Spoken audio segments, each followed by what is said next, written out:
Job prospects are bleak. 1 in 4 16 to 24-year-olds in Britain right now are out of work. 40% of all knife crime is carried out by under 18s. Why won't he deliver on his promise and put them in jail?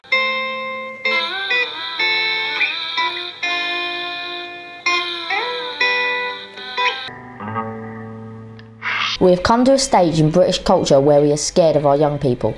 With constant critical and non-beneficial stereotypes in the media around the youth of today, young people are finding it more and more difficult to find work and, more importantly, a place in society. I aim to look beyond these stereotypes, finally giving the young people of today a voice, finding out what life is really like to be a youth in today's broken Britain. At the age of 14, I became estranged from my family, and I had very little contact with them up until the age of 18. I ended up getting involved with drugs and binge drinking, and my life was certainly not looking like it was going to come to a very good end. However, people around me noticed my actions, and I was encouraged that I could do better things with my life. Although I was conforming to the stereotypes that the media created, I wasn't avoided, but I helped, and I think that that's what a lot of young people need today.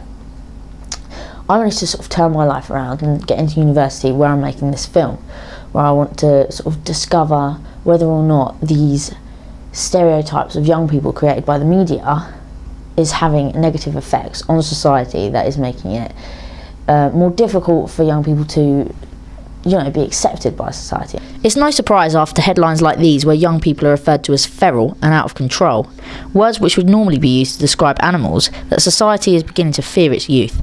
After the London riots, headlines began to attack youths even more, despite the fact that 58% of crime during the London riots was by 21-year-olds and over. I am determined, the government is determined, that justice will be done and these people will see the consequences of their actions. Police struggle to contain the violence after a third night of riots. They describe it as the worst in current memory. Tom Parmenter has been speaking to some gang members who were involved in looting across South London.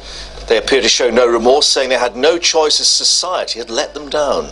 I've spoken to a few young people about the youth representations in the media to get their say. It's really irritating, if I can be really honest. I think that in a way they are sometimes based in truth, but it's just the fact that suddenly the truth just becomes the norm, So one black guy in a hoodie stabs someone, so now we must think that every black guy in a hoodie stabs everyone.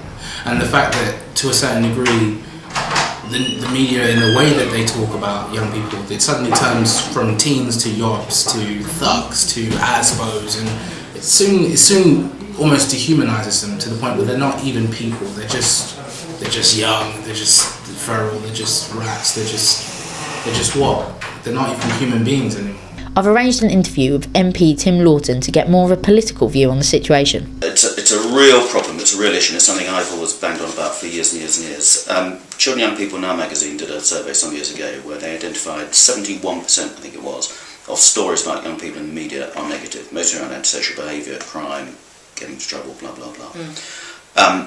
About a year ago, Bernardo's did a really alarming survey, which I don't believe, but I think it's an indicator of people's moods at the time. 44% of the public felt that young people were feral, with all the sort of negative connotations that goes with that. And in 2005, there was a much bigger survey that said that as many as 1.5 million people will want to move home because of the problems of young people hanging around in their neighbourhood. All those things are bad and are negative, and are not at all representative of real young people, but they lead people to accept stereotypes. So is it fair that the media are manipulating people this way? I've contacted the Youth Media Agency in London, who argue that it's not. They are highly involved in the Press Change for Youth national campaign, and director Susanna Guiner has helped to write the submission to the Leveson inquiry, where the recommendations include age to be included as a classification of discrimination into the editor's code. Journalists should exercise a duty of care and avoid negative generalisations about children and young people. Press Complaints Commission is made more accessible to children and young people. I've been invited to go to London and sit in on a meeting regarding the next steps on the Leveson inquiry by the Youth Media Agency. It's not acceptable for people to be illiterate about the media. We need a savvy population who can look at these, and actually not just believe it. To understand what's going on, to understand the difference between the Daily Express and the Guardian. After the meeting, I managed to grab an interview with Ella Mason, who's the head of engagement and campaigns at Hacked Off. Their ambition is to do all they can do to secure the implementation of the judge's recommendations on press self-regulation. Negative articles and things that shock sell more than positive stories. I think that young people are considered to not have a stake really in the country, in society, and they're easy to pick on. They don't know how to complain about the fact that they're being picked on. I think that older people can be scared of young people. It's so long since you were young that you see groups of people hanging out in the street, mainly because they haven't got other things to do. That young people aren't hanging out in the street because they want to be a menace. They haven't got anywhere else to go. And I know when I was between the age of 13 and 18, I certainly didn't want to hang around in my house with my parents. I wanted to hang around somewhere else, so I used to hang around in the street. So newspapers play on that fear, I think.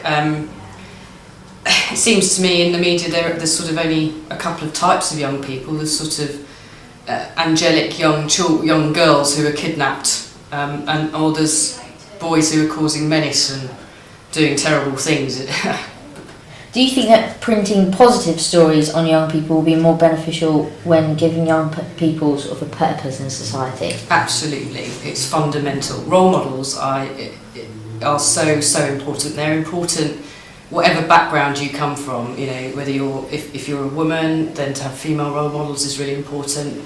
If you're a young black man, you need to have a black male role models. It's so important. And where are you going to get that? You need to get that from the media. After what Ella Mason said about role models and their importance to young people, I think it's important to look into why young people are thought to commit crime. In my research, I discovered that many researchers believe that teenagers in Britain are more out of control because they have less contact with adults. Nick Pearce, who's the director of the Institute of Public Policy Research, says that our teens are disconnected from adults around them, and as a result they lack the soft social skills displayed by teens in Europe who spend more time in the company of adults. However, Patrick Regan, who's the author of Fighting Chance, Tackling Britain's Gang Culture, claims that what our young people need are individuals who are willing to get involved, to step out of their own world in order to relate to those in a different position. Taking both of these points of view into consideration, I have arranged a meeting with Rebecca Corkill, a probation officer who will hopefully help me to uncover some of the reasons behind youth crime and whether she feels the media is affecting it. With the youth at the moment, there are definitely family problems. The problems that I came across mostly when I was working with the youth offending team were related to situations at home with parents. There's certainly a lack of male role models in a lot of the homes. A lot of children aren't in education, and definitely a lot of them are involved with social services. The first support begins at home. If they'd had the proper support at home to start with from two loving parents, not saying that one parent can't do an amazing job, but as I've mentioned previously, the lack of the male role model is huge. Then you go on to school. If they're not interested in school, they haven't got that support there. Unfortunately, not all schools are as good as others in recognising when a child needs that extra support and giving it to them.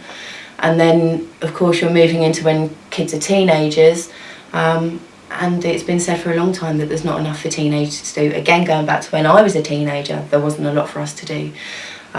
So you do end up with kids hanging around and sometimes getting into trouble. One of the biggest issues is that although there is help out there for getting into trouble, there's just not enough. And the more of the recession that goes on and the more agencies that the government are closing down and stopping their funding to, the less support there is out there for kids, even though the crime rate is rising. So although the work that YOS and probation do is second to none, sometimes it is a bit that you're shutting the stable door after the horse has already bolted, because they're already in the system. They're already feeling that they're having a criminal identity. I've taken some of Rebecca's points back to Tim Lawton to see what he has to say. Too many kids who come from less well-off backgrounds, who come from broken families, who come from deprived areas, there is an expectation almost that they will fail. They'll do badly, they're not going to succeed at school, they're not going to get the 5 decent A to C GCSEs or go on to A-levels or whatever, so we may as well not bother with them. That is completely wrong. There are about a third of young people leaving primary school without the expected level of literacy and numeracy. And what tends to happen to a lot of those kids is they will begin to disengage when they get to secondary school. particularly teenage boys, if they haven't got the numeracy and literacy skills to follow lessons, they will start to switch off. Then they become a bit disruptive. Then you have behavioural problems, all sorts of other pressures going on as well. Then they get excluded. Ultimately, they might get expelled, end up in PRUs, slippery slope to crime and the youth justice system, etc., etc. It's just so predictable. Specifically when you're talking about people that haven't been in any particular type of education, and they certainly haven't been attending secondary school, they have so little achievements to their names, that this just seems to them like another task sometimes that, you know, they're going to have to sit through just for the sake of sitting through. It's not so much failing, it's whether or not they actually come and want to take something away. It's easy to sit in a room and just let it go on around you, as much as us as the tutors will push for those people to join in. Again, you can't make someone do something they don't want to do. Think about the middle-aged bracket that the newspapers are talking to. They're the employers, they're the police, they're various other people that actually run the society. And if the young people are just coming up and trying to be a part of a society, trying to have a job, trying to just live and know who they are, and they're being stopped by the very people that are reading the newspapers that are then saying those young people that are trying to get employed or those young people that are trying to live their lives are this or that, and it just creates a system, it just creates a cycle of misunderstanding, really. The main change is going to come only if someone comes in with an open mind thinking that they can make those changes. If they've been told for most of their life that they are what they are and nothing's ever going to change that, you know, if they're put down, then unfortunately they're not going to have the confidence to believe that they can make those changes, and it can be a real hindrance. Well, it absolutely will affect young people, because if you're told something enough times, then most people will end up believing it. So if you're told that you're trouble, and you're going to end up believing it. I think it's clear that negative stories on youth is affecting young people in a number of ways and is making it difficult for them to be accepted into society. The fact that young people don't engage with the media as much as the rest of society makes them vulnerable and an easy target for the media to exaggerate stories on a daily basis with no consequence for their actions. The lack of engagement from young people with the media doesn't mean it doesn't affect them, as the media are reaching society and embedding negative images of Britain's youth into our country's minds, consequently making it difficult for them to get jobs, which in some cases leads to crime and the whole cycle starts over again. I think it's clear that the media need to be tackled, and the Press for Change campaign looks like the perfect start. Don't let the media brainwash you. There are reasons behind every action. If you're told something enough, you start to believe it.